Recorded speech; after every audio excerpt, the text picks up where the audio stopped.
So it is related to the banker customer relationship. Banker जो है, that is defined in section 5B of the banking regulation act. It is defined in section 5B of the banking regulation act. तो bank जो है वो एक intermediary की तरह काम करता है, as we have already discussed. Bank जो है वो इंटरमीडियरी की तरह काम करता है, यानी कि जो डिपॉजिट्स है वो यहां पर बैंक के द्वारा एक्सेप्ट किए जाएंगे, and bank will be further using these deposits for the investment purposes और lending purposes, and it is repayable on demand और अदरवाइज यूजिंग चेक और cash.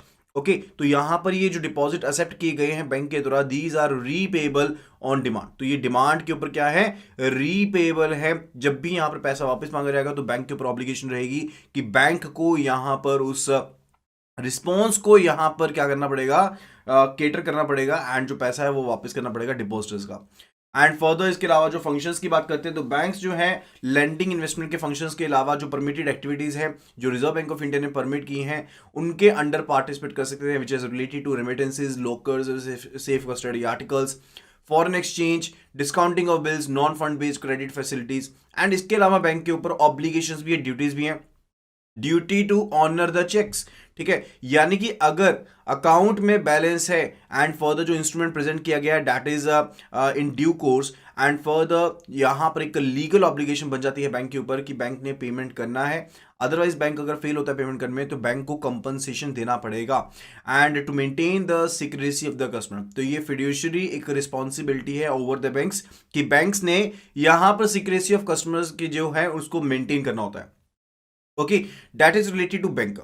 Okay, now it is related to customer. तो customer की as such कोई legal definition available नहीं है, customer की as such कोई लीगल डेफिनेशन अवेलेबल नहीं है, लेकिन जो यहां पर जजमेंट मिली है, वेरियस जजमेंट जो यहां पर मिली है under the section 131 of the negotiable instrument act. Customer कौन है, कस्टमर इज अ पर्सन जो कि अपना अकाउंट ओपन करवाता है बैंक के पास एंड फर्दर प्रॉपर इंट्रोडक्शन देता है अकाउंट को ओपन करवाते हुए, that is basically home, that is the customer.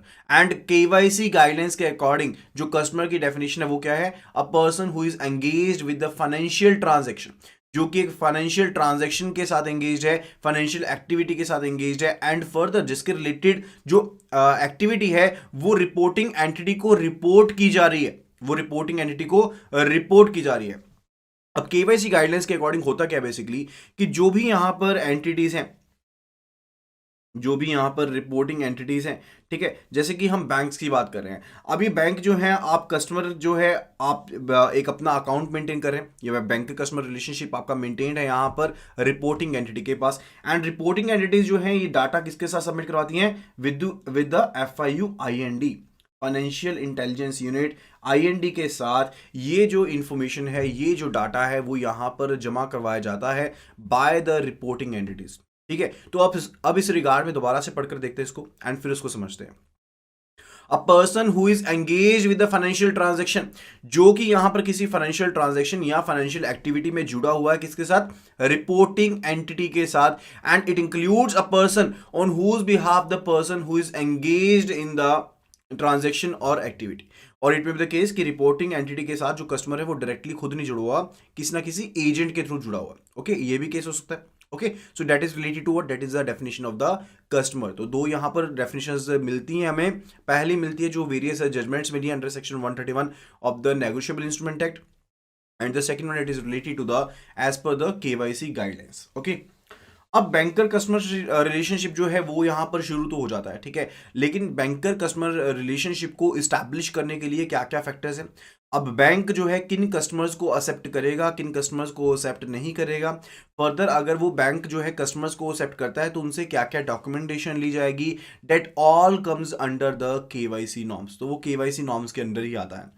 And further जो पॉइंट हम कवर करने वाले that is related to banker customer relationship terminates. कब टर्मिनेट होता है, जब कस्टमर अपना अकाउंट बंद करवा देता है, जब बैंक जो है वो अकाउंट को क्लोज कर देता है। बैंक अकाउंट को क्लोज कब कर सकता है, जब यहां पर बार बार बैंक के कहने पर भी जो यहां पर गाइडलाइंस थी वो उनको फुलफिल नहीं किया जा रहा, तो बैंक यहां पर कस्टमर का अकाउंट यहां पर बंद कर सकता है। अगर कस्टमर की डेथ हो जाती है, वो इनसेन हो जाता है यानी कि पागल हो जाता है, या फिर दिवालिया घोषित कर दिया जाता है, उसके केस में भी बैंकर कस्टमर रिलेशनशिप जो है वो टर्मिनेट हो जाता है।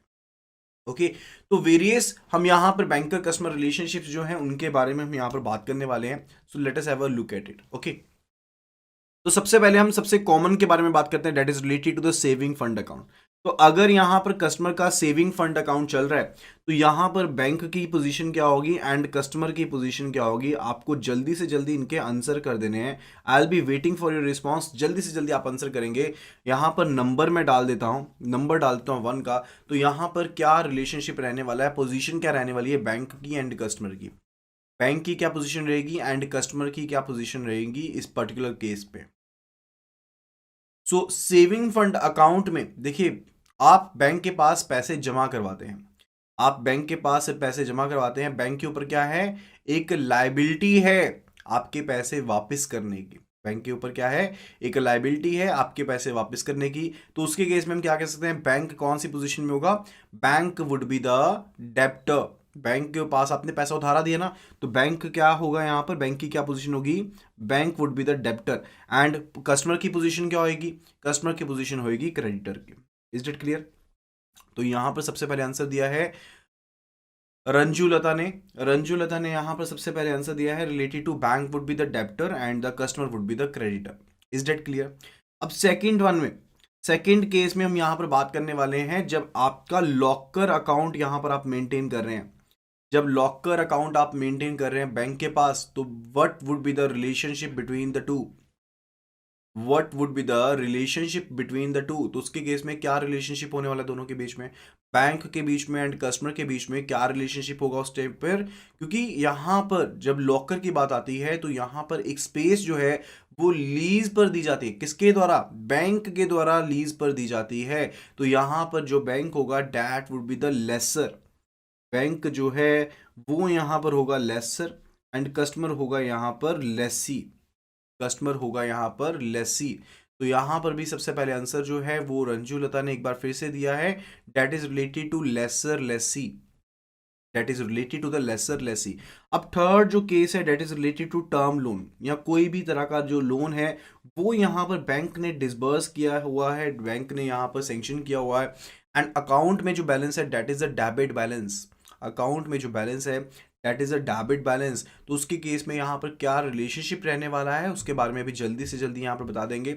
What would be the relationship between the bank and the customer in this particular case, the bank would be the creditor, क्योंकि बैंक ने पैसा उधार पर दिया है डेफिनेटली। तो यहाँ पर बैंक क्या है, बैंक क्रेडिटर होगा एंड कस्टमर क्या रहेगा, कस्टमर विल बी डेब्टर, क्योंकि उसने पैसे वापस करने हैं। तो यहाँ पर सबसे पहले जॉय जी एन ने यहाँ पर सबसे पहले आंसर दिया है related to creditor and debtor, that is absolutely right, that is absolutely right. Okay, तो हमने यहाँ पर ना एक रिलेशनशिप किया था, that was in the case of the right to set off, हमने यहाँ पर बैंक का एक राइट किया था, that is a statutory right, that is a right to set off. अब इस केस में क्या रिलेशनशिप रहता है बैंक एंड कस्टमर के बीच में, जल्दी से जल्दी इसका भी आंसर कर देंगे। I'll just number it 4. So what would be the relationship between the right to set off? तो आपको इसका भी आंसर कर देना है। एंड फर्दर फिफ्थ वन हम यहाँ पर बात करने वाले हैं related to safe study of articles. Fifth one it would be related to safe custody of articles.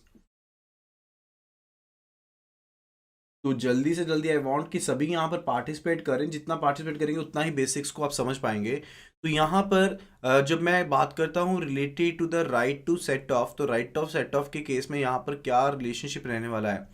Fourth number की बात करें तो राइट टू सेट ऑफ की मैं बात कर रहा हूँ कि राइट टू सेट ऑफ के केस में क्या रिलेशनशिप रहेगा between the bank and the customer. Kindly please जल्दी से आपको पहले फोर्थ नंबर का आंसर करना है before answering the fifth one, before answering the fifth one you need to answer the fourth one first of all. So in case of right to set off, अब right होता क्या, basically right to set off का मतलब क्या होता है कि आप यहां पर जो भी आपके पास सरप्लसेस बैलेंस है उनके साथ अपने रिकवरी, जो भी यहां पर अमाउंट ड्यू हो चुका उनकी आप रिकवरी कर सकते हैं, यही रहता है राइट टू सेट ऑफ। यानी कि अगर मेरे पास सेविंग फंड अकाउंट में बैलेंसेस पड़े हैं तो मैं उन बैलेंसेस को डेबिट करते हुए जो मेरे ओवर ड्यू अकाउंट्स हैं उनकी रिकवरी कर सकता हूं, that is related to right to set off. यानी कि इसमें बैंक के पास जो रिलेशनशिप रहेगा, बैंकर कस्टमर रिलेशनशिप की बात करते हैं अगर, तो बैंक यहाँ पर एक पोजीशन पर डेब्टर भी है, जहां पर बैंक ने पैसा देना था एंड कस्टमर क्रेडिटर है, कस्टमर क्या है, क्रेडिटर। यानी कि अगर मैं बात करता हूँ related to saving fund account में अगर बैलेंस पड़ा था जहां से मैंने पैसा डेबिट करना है, तो इसके केस में क्या रहेगा, इसके केस में बैंक जो वो डेब्टर रहेगा एंड कस्टमर जो है वो एक क्रेडिटर रहेगा। ठीक है। सेकंड केस, जब मैंने अपने लोन की भरपाई करनी है तो टर्म लोन के केस में जो कस्टमर है, जो बैंक है यहाँ पर, वो क्रेडिटर होगा। The bank would be the creditor and customer would be the debtor. Is that clear? तो यहाँ पर दोनों ही चीज़ें को एग्जिस्ट करती हैं, यानी कि दोनों ही रिलेशनशिप को एग्जिस्ट करते होंगे, तभी हम यहाँ पर क्या कर सकते हैं, एक अकाउंट को डेबिट करेंगे। अब किस अकाउंट को डेबिट करेंगे? जिसमें सरप्लस बैलेंस कस्टमर का पड़ा है, ठीक है, तो उस बैलेंस को डेबिट करेंगे। एंड फर्दर जिस अकाउंट में आपकी लाइबिलिटी ड्यू हो चुकी है, जिसको आपने रिकवर करना है, उस अकाउंट को हम क्रेडिट कर देंगे। तो दोनों ही रिलेशनशिप यहाँ पर एग्जिस्ट करते होंगे in the case of right to set off. ठीक है, ये चीज़ क्लियर होगी है। Now coming back to the fifth one, now that is related to the safe custody of article. अब सेफ कस्टडी ऑफ आर्टिकल के केस में जो गुड्स है, those are bailed out to that of the bank. तो यहाँ पर bank को goods जो है वो बेल की जाती है। And who is the baler in this particular case? Baler कौन रहेगा? बेलर तो कस्टमर रहेगा ना। गुड्स कौन जमा करवा रहा है? कस्टमर ही जमा करवा रहा है ना आर्टिकल्स को बैंक के पास। ठीक है, तो आर्टिकल कौन जमा करवाएगा? बैंक के पास कस्टमर जमा करवाएगा। तो जो पर्सन जमा करवाता है उसके एंड में OR का आता है। मैंने आपको एक जनरल रूल वैसे बताया भी था पहले, एक बार फिर से बता देता हूं। अगर आप यहां पर देखेंगे, डेब्टर क्रेडिटर को छोड़ दीजिए, क्योंकि यहां पर तो दोनों के केस में ओवर आता ही है, इसको छोड़ दीजिए। अदरवाइज यहां पर देखिए लेसर लेसी के केस में, अब स्पेस किसने लेंट आउट की है? स्पेस किसने दी है? उधार पर, लीज पर दी है। तो यहां पर बैंक ने स्पेस दी है, तो बैंक के एंड नेम के साथ यहां पर OR आया। ठीक है, इसी तरह से सेफ कस्टडी ऑफ आर्टिकल के केस में यहां पर कस्टमर क्या होगा? Customer would be the baler, क्योंकि गुड्स का पोजेशन किसने यहां पर दिया है, ट्रांसफर किया है? कस्टमर ने ट्रांसफर किया है, तो कस्टमर बेलर होगा and bank would be the belly. तो बैंक जो है वो यहाँ पर बेली होगा। Is that clear?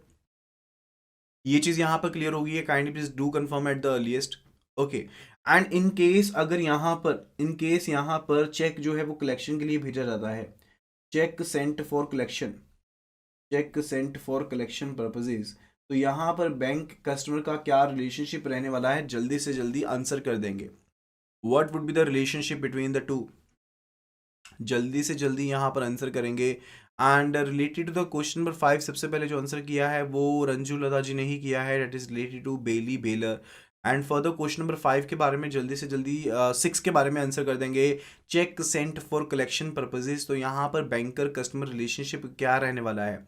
Who would be the principal and who would be the agent? तो यहाँ पर आंसर तो आप लिख देते हैं, सही लिख देते हैं, लेकिन साथ ही साथ आपको ध्यान रखना है कि एजेंट कौन होगा इस पर्टिकुलर केस में।